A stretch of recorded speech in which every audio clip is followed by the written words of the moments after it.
আসসালামু আলাইকুম।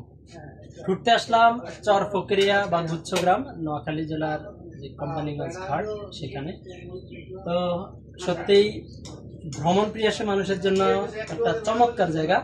তো এখানেই নদীর পাড়ে একটা ছোট হোটেল ঘর, এখানে ভাত খাবো আজকে।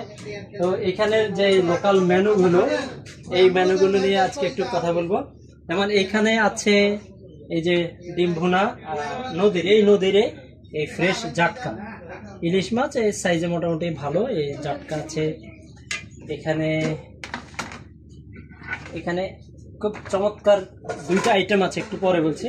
যেমন এটা মাছ, ইলিশ মাছ, বড় সাইজের যে ইলিশ মাছ আছে এখানে। আছে এই ভেড়ার মাংস, এগুলো হলো ভেড়ার মাংস। তো আমরা ভেড়ার মাংস দিয়ে হয়তো ভাত খাবো। আর এখানে আছে এটা মহিষের মাংস। ভাই এটা মহিষের মাংস না? এটা ভেড়া, এটা মহিষ। আচ্ছা দুঃখিত, এটা মহিষ একটা ভেড়া। এই আমরা এই দুইটা আইটেম দিয়ে আজকে এখানে খাওয়া খাবো। এর বাইরে আছে এখানে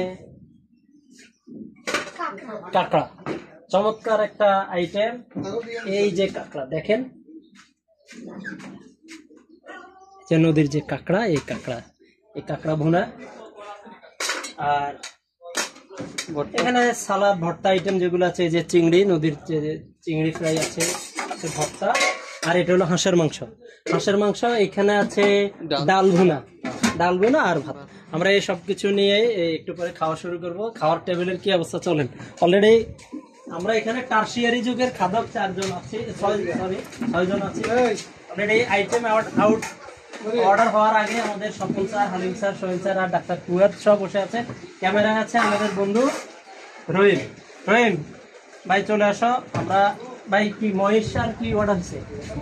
মহিষ ভেড়া আর কাঁকড়া খাবেন না? ইলিশ, সরি, মহিষ ভেড়া এবং ইলিশ, এই 3 আইটেম দিয়ে কাঁকড়া আসবে। আচ্ছা তাহলে আমরা 4টা আইটেম দিয়ে খাবো।